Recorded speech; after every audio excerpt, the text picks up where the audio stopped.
So as these guys get settled, just a little bit of housekeeping, a little bit of orientation.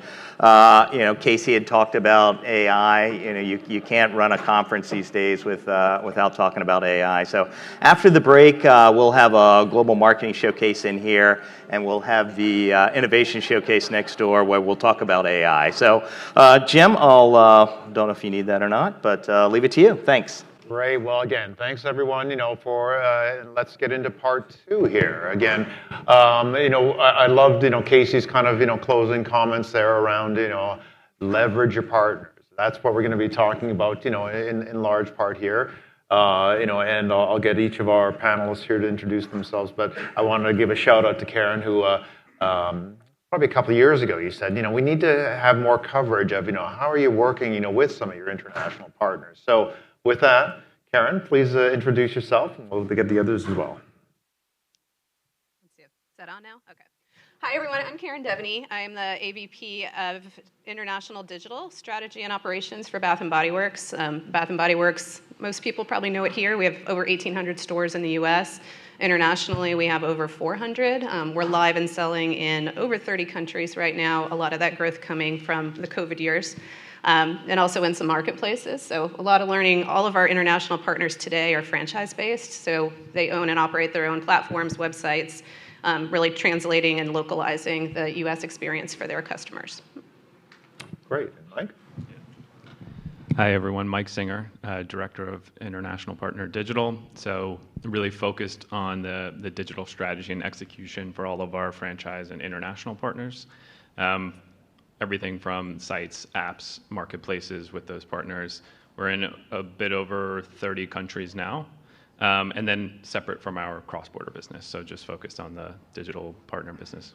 That's great. Thank you. Claudia.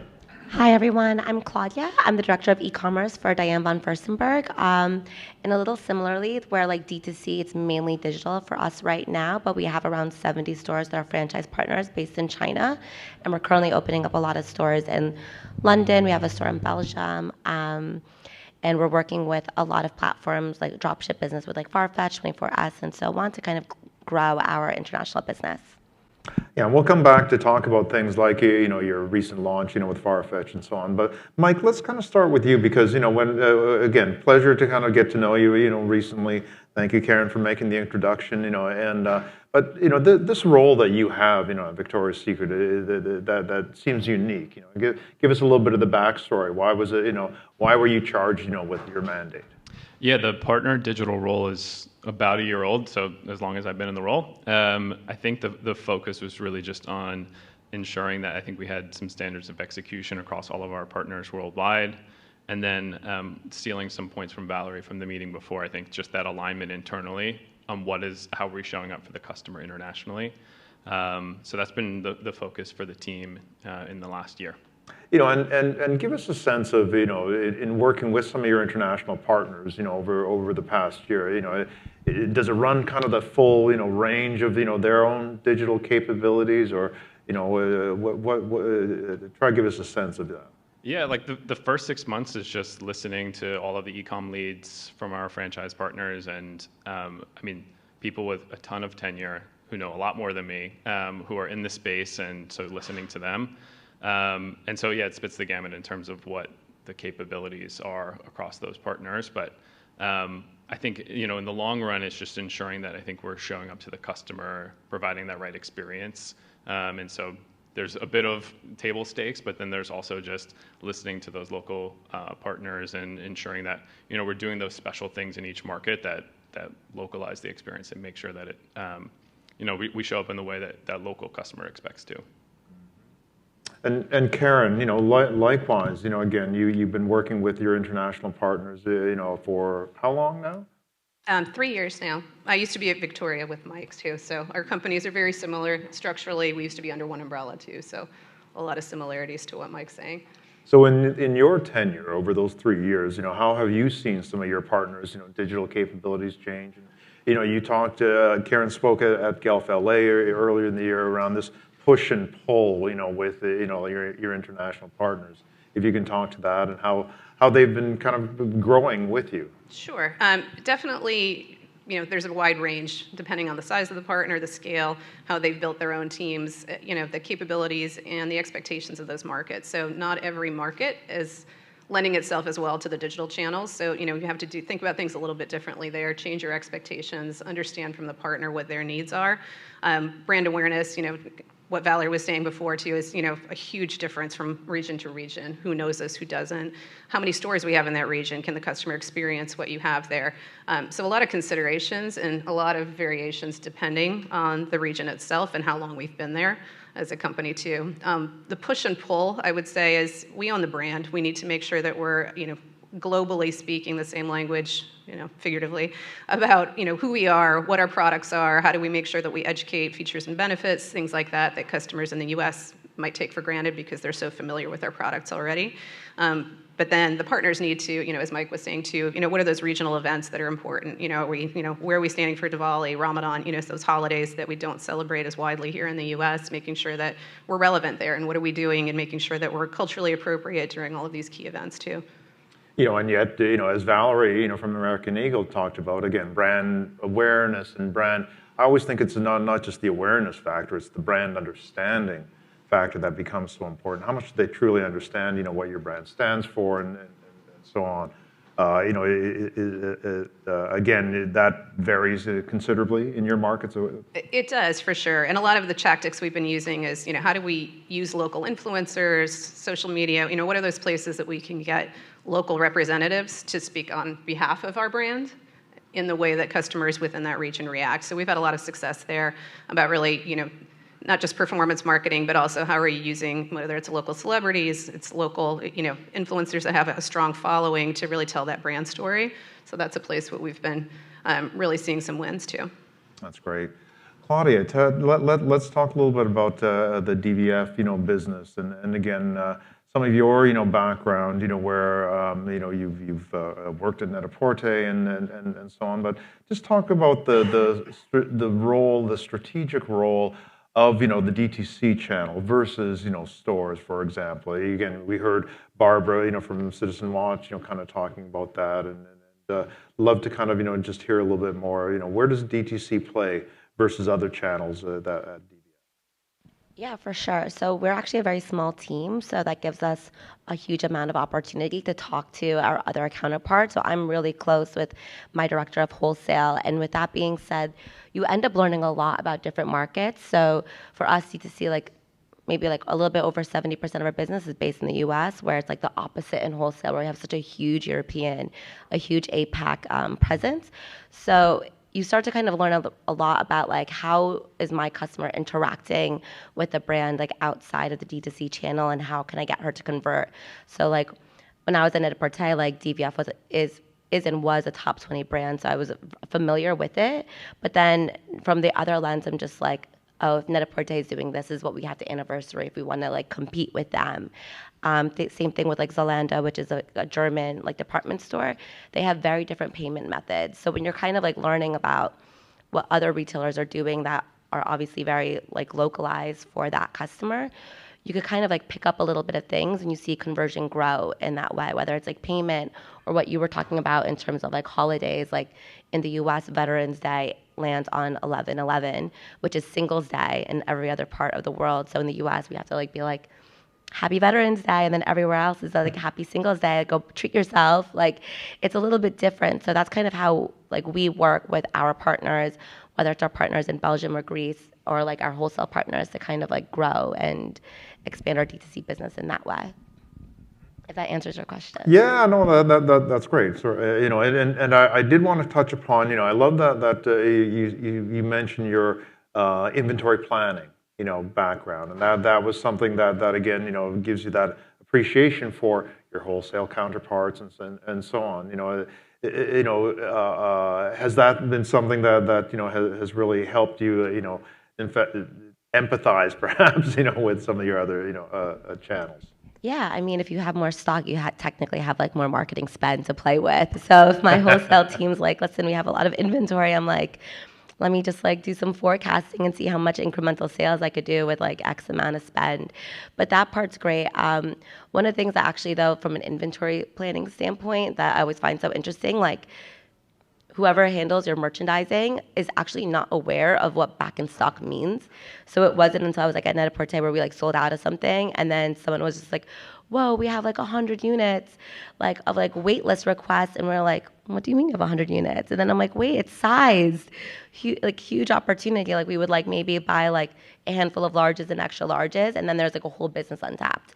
And working at like a department store, you don't really get to like play with it that much because you don't know if it's brand or product specific. But then at DVF, we follow kind of the same methodology, and then we're like, oh, we're like leaving like 10 mil on the table just by sizing alone, and then your conversion kind of takes account of it. So yeah, it's something kind of like interesting to look at, even from like an international perspective. Like it's so different across the board. Like you can't use the same methodology in the US you would do in like Europe versus UK, or even like China, I would say.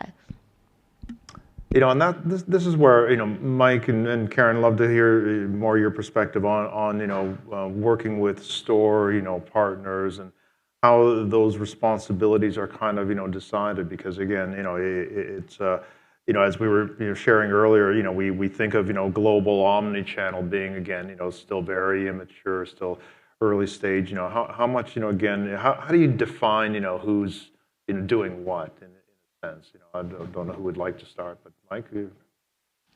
Yeah, no. I mean, so the interesting thing, the structure of our team is my colleagues are the leaders of each region, so they manage the store's business, and so a lot of connectivity, at least internally, and then all about, I think the focus locally is we have an idea of what Omni looks like in the U.S., and I think we've been really keen, I think, in the last 6 months to listen to our partners to understand what that means for them, and it can be different things. Ultimately, you know, we don't think of them as different resources, at least between stores and digital. It's definitely one ecosystem based on the way that we structure the teams and have those conversations. So I think it's really important to make sure, like, org structure-wise, those things show up in the same place on the same team. Do you find that the kind of definition in international markets of omnichannel, you know, still is a little step behind, you know, where we're at here? So again, you know, they may think of it narrowly as opposed to again a more holistic, you know, view that you're kind of you know, alluding to. It's fun, and like very new into this role, you know, I had this definition that was very much a U.S. definition, and I think recently listening to our partners, how important it is being able to return in store in every market. It varies. If shipping's cheap, you know, she doesn't even want to go to the store, and it's something that we can offer her in countries where shipping is not a big expense. So that's been the interesting part of, I'd say, recently, of, you know, aligning with partners, understanding what the roadmap looks like for them, and then helping to prioritize. So that's the recent piece of that. Right. And Karen, you've been at this for a little longer. How has that, you know, evolved? Just again, how you know, divide responsibilities, you know, with some of your partners. Our teams are similar to Mike. We're very integrated overall with stores teams. We meet on a very regular basis. We have a representative from digital at the table for all of our, you know, business reviews, any of our strategic planning going out. We do try to look at it from, you know, it doesn't matter where the customer wants to shop. Let the customer choose the channel they want to participate in. Make sure you have seamless touch points across and back and forth. You know, I think where we're winning with partners are the partners that are better integrated, so their digital teams are connected on the brand side with the stores team, instead of just, you know, off running performance marketing without staying regularly connected. You know, we have 3 times a week touch points with one partner where we're talking to performance marketing, we're talking to the stores channel, we're talking to everyone there to make sure everyone's on the same page and going after the same goals. Is the common ground with your partners often the customer experience management? Is that where, you know, if in doubt, let's do what's right for the customer?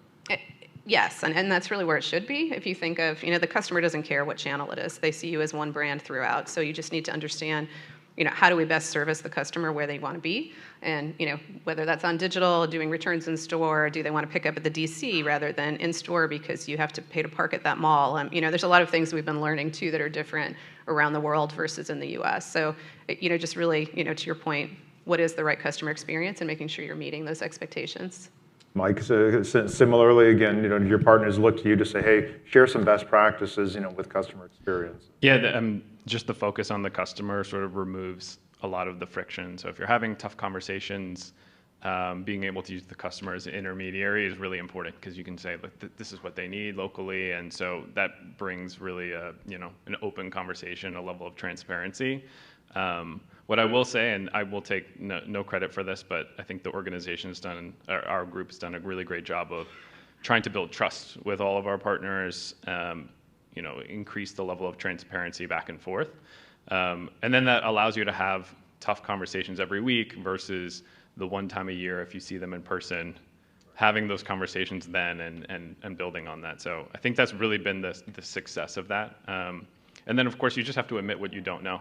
At least from our side, sitting 10,000 miles away, I don't know what the best marketplace may be in a country, I've maybe visited one time before. So you really have to listen and have to be, you have to be open to being pushed back on in terms of the best means of reaching the customer and being there for them. So Does that transparency translate to sharing of data and insights, as well? yeah, I think, and we do it back and forth, right? So part of this role is also working with our cross-border team, our U.S. digital team, to share best practices, to understand what's working, not working. Obviously, Victoria's Secret very well known in the U.S., so we've got a huge digital team here, really, really capable, and so it's about plucking the things that have worked really well, sharing those with partners, and then they'll tell us if they think it'll work or not work locally too. So that's really the key to that success. Yeah. That's great. Let's shift a little bit to marketplaces. And again, Claudia, I'd love you to kind of talk a little bit more. Why Farfetch? And where are you at? With them, and how's it going? Yeah, so we intend to launch in holiday of this year. We used to work with Farfetch before, like right before COVID. They're an excellent partner. They're very well known, specifically in Europe and UK. So for us, we think of it as a customer acquisition tool. Most companies, like wholesale manages the dropship business, but for us, it's a little bit different. But what's great about any marketplace is that you do have the shipping information, so you're able to create lookalike audiences around these groups of people for you to attract more, and then it kind of lowers your CAC. But we're really excited for Farfetch. We've done like collaborations with them in the past, so we know that it's almost similar to like a meta like shop. Like if you go on Instagram shopping, like there's going to be your customer is only going to shop in like one channel, and you kind of have to respect that and make sure you're giving her the product in that way and not try to force her to go on an e-com platform. Like if she's a Farfetch girl, she's a Farfetch girl, and the most we could do is just kind of supply that. But we're really excited. We're just kind of working on a warehouse integration right now, so nothing really like sexy there to talk about, but we're super excited. They're great. And it's just kind of like expanding your audience base, and it also helps a lot of specialty boutiques, especially in like the European market, where every boutique, like if you go to Italy or Greece, like they sell on Farfetch to kind of keep numbers afloat. So, but for us to do that also helps our wholesale partners out. So, really eager there. So you heard from some of the previous panelists talk about their more of a tailored assortment for marketplaces. Is that how you're approaching, Farfetch? Is it a subset? Yeah, it's gonna be maybe like 40% of the assortment, like for each season, will be on Farfetch, because we obviously want to be the main destination, but we curate it more so on like the demographics for that marketplace. So Farfetch we know is a little bit more European, so I'm going to have like more like midi skirts or like very specific items that will be on like the marketplace versus on our online website. Mike, and Karen, you both, are involved in managing, marketplaces. Again, can you talk towards, your role in managing, these marketplaces and some of the unique things, like whether it's assortment or again the brand, how you're able to or not, really control your brand experience. Yeah, I can take that one. So we started in marketplaces without it being a focus or a priority for us. So I think that's, we're learning as we go through. Our content, that's probably the number one place. If we know our content we supply to partners is not optimized for marketplaces. I also came from Amazon, so there's a lot of passion I have in doing this right and maintaining your brand, but also how do you use it as an acquisition tool? So what are these other places that we're appearing that we can use? They've already got large amounts of traffic coming there, which would cost us a small fortune to be able to build that traffic. We just need to be in front of those customers. How do we use that to create some brand awareness? What are those synergies that we can sit next to some other brands that help elevate us in the eye of the customer? We're meeting the needs because often they can reach different areas of countries that are harder for us to reach D2C directly. So it's become a focus. We've actually, and I know in the previous panel too, discussing how do you get connected to those actual marketplace reps so that you can understand what do we need to do. We're live right now in 3 marketplaces in India. So as an example, I was there in the spring, and that was a great discussion where we had all the marketplaces come in and say, how do we grow our business? What do we need to do differently? What are the priorities? So that's something that we're tackling now, is to, how do we make sure that we are presenting content in the right way? We're leveraging all of the programs that they have, whether they're, participation with, they have influencer pools that can come in and review your product, create content for you, leveraging all of those capabilities that would be much more costly for you to do on your own. Well, what about, again, the sharing of data and insights? You're having those conversations then in the marketplace? It depends on the marketplace what they'll share with you. You can always get some nuggets, though, and I think it's really, as we look at it directionally, what is it telling us? And there are some pretty clear things that we need to do, that we were aware of, but, looking at the impact of, okay, now we've got some background on this to tackle it and build the business case, and, how do I get the resources to do that, too? And Mike, again, I would think, a decade ago, it would have been almost unthinkable that, Victoria's Secret would be selling on, marketplaces, but obviously that has changed, right? I mean, how do you define, what those strategic roles of these marketplaces are, and so how do you get involved? Yeah, definitely the history of the brand is very much direct to consumer, and I give a lot of credit to the partners that pushed us to think about it a little bit differently. In a lot of countries where we have partnerships, the way that you show up to the customers through marketplaces first. So I think developing that mentality where it makes sense locally is important. So it's been an extremely selective process, and we push our partners to think about best-in-class marketplaces where it makes the most sense. What I love about the partnership model as it relates to marketplaces is particularly those that I call like the reseller ecosystem marketplaces, your Amazons, Trendyals, those kinds of places. It's great to have a partner who speaks local language and can be vigilant for what can happen on that platform and ways to optimize. So that's been a key learning we're on only 3 marketplaces internationally. But that's been a key point of that.